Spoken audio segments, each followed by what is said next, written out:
The first thing I would do is look at market readiness. And market readiness is very tricky, and I wish I could quantify it better for you. But one of the biggest mistakes with early timing is that people are forced to cut bad economic deals because they need to persuade people to jump on board.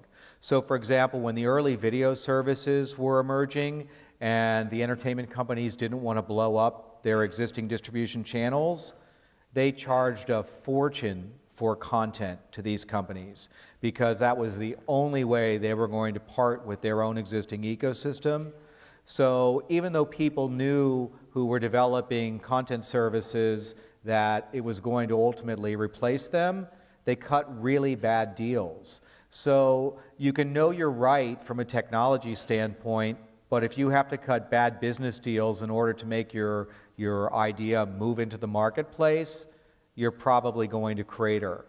In terms of being too late, you need to do better diligence as far as really looking at the marketplace.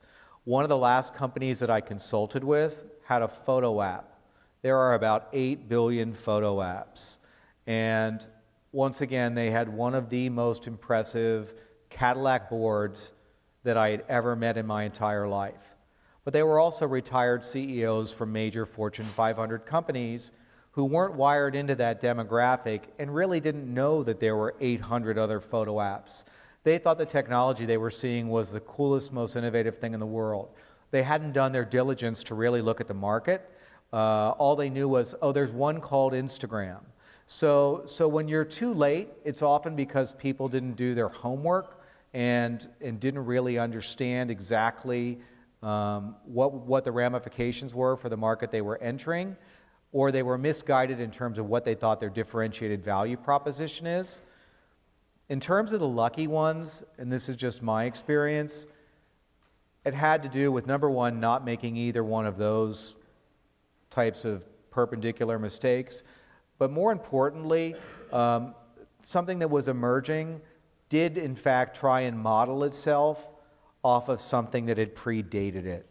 So they didn't completely try to recreate the wheel. They followed best principles wherever they were applicable to whatever segment they were entering.